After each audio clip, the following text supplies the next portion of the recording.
ఈరోజు మీకు మంచి ఇంపార్టెన్స్ ఆఫ్ అనదర్ లాంగ్వేజ్.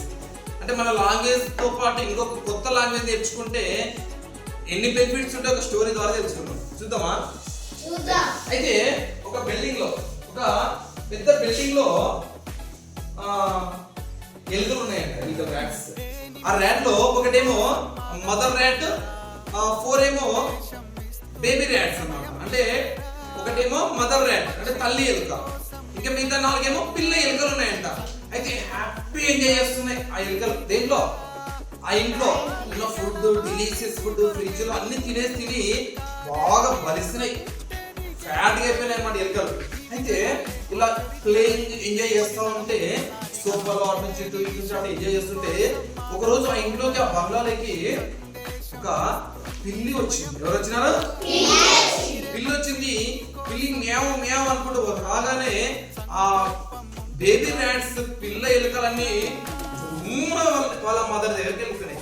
వెళ్ళిపోయి ఏమైంది వాట్ హ్యాపెన్ అంటే అప్పుడు ఆ తల్లి ఎలుక చెప్తున్నాయి, అమ్మా పిల్లి వచ్చింది, ఆ పిల్లి గబాలు మనం తినడానికి వచ్చింది అంటే. అవునా? అయితే చూడు మిమ్మల్ని నేను ఎలా కాపాడుకుంటా అని చెప్పి అప్పుడు వెంటనే ఆ తల్లి ఎలుక ఆ పిల్లి ఎలుక దగ్గర తీసుకొని ఏమన్నా తెలుసా, భోబో భోబో అన్నది. ఏమన్నది? వెంటనే అప్పుడు పిల్లి ఏమైంది, అదే బిల్డింగ్ లోపల కుక్క ఉందిరో అని అయిపోయింది. అప్పుడు ఆశ్చర్యపోయినాయి ఎవరు? పిల్ల ఎలుకలు. మా అమ్మ మమ్మల్ని ఎలా కాపాడుచున్నది. అప్పుడు అడుగుతుందట, అమ్మ ఏంటమ్మా నేను అలా అరుస్తున్నావు, కుక్కలాగా డాగ్ లాగా అన్నదట. అరే మన లాంగ్వేజ్ ఏ లాంగ్వేజ్? కిచ్ కిచ్ కిచ్ కిచ్ లాంగ్వేజ్ కదా. సో నాకు మా అమ్మ నేర్పించింది, మా తాతయ్య, మా అమ్మమ్మ వాళ్ళు ఏం నేర్పించినారు నాకు, ఎప్పుడైనా పిల్లలు వచ్చినప్పుడు భోగో అని అరిస్తే పిల్లలు పారిపోతే అలా మనం కాపాడుకోవచ్చు అని నేను ఇంకొక లాంగ్వేజ్, కొత్త లాంగ్వేజ్ నేర్చుకున్నా. మీరు కూడా కొత్త లాంగ్వేజ్ నేర్చుకోండి, అప్పుడు పిల్లలు ఏమైతాయి, పారిపోతాయి.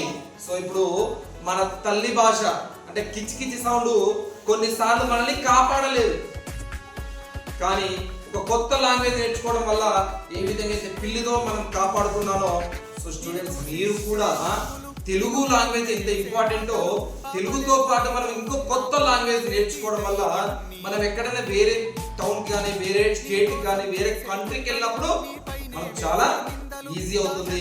మరి మనము నేర్చుకోవాల సెకండ్ అండ్ థర్డ్ లాంగ్వేజ్ లో very important languages Hindi and English. ఈ 2 లాంగ్వేజ్ తప్పకుండా నేర్చుకోవాలి తెలుగుతో పాటు. ఇంకా English is very very essential. Hindi నేర్చుకుంటే మనం ఇండియాలో ఎక్కడైనా ఏ స్టేట్ కన్నా వెళ్ళొచ్చు, బట్ ఇంగ్లీష్ నేర్చుకుంటే ప్రపంచంలో ఏ దేశం కన్నా వెళ్ళొచ్చు, ఏ కంట్రీ కన్నా వెళ్ళి మనం మాట్లాడవచ్చు, కమ్యూనికేట్ అవ్వచ్చు. అందుకెందుకు ఇంగ్లీష్ లాంగ్వేజ్ వస్తే మన మొబైల్లో కూడా వచ్చేటువంటి యాప్స్, ఇన్ఫర్మేషన్, మెయిల్స్ అన్ని కూడా దేనిలో ఉంటాయి, ఇంగ్లీష్ లోనే ఉంటాయి కదా. కాబట్టి English is a window language. Window అంటే ఏంటి? కిటికీ. కిటికీ నుంచి మనం ఏదైనా చూడొచ్చు బయటికి, కిటికీ మూసేస్తే కనబడదు. కాబట్టి విండో ఇస్ లాంగ్వేజ్ అన్నమాట ఇంగ్లీష్. దాన్ని ఓపెన్ చేస్తే కనబడేట్టు ఇంగ్లీష్ వస్తే మనం ప్రపంచం మొత్తం చూడొచ్చు. English is a world language. అంటే ప్రపంచంలో ఎక్కువ మనం సర్వైవ్ అవ్వాలి అంటే కూడా ఏ లాంగ్వేజ్ రావాలి? ఇంగ్లీష్. సో కాబట్టి ఈ రోజు నుంచి మనము తెలుగుతో పాటు ఇంగ్లీష్ కూడా బాగా నేర్చుకోవాలి. ఓకేనా? నేర్చుకుంటారా? Ready to learn English? Yes? Okay, right.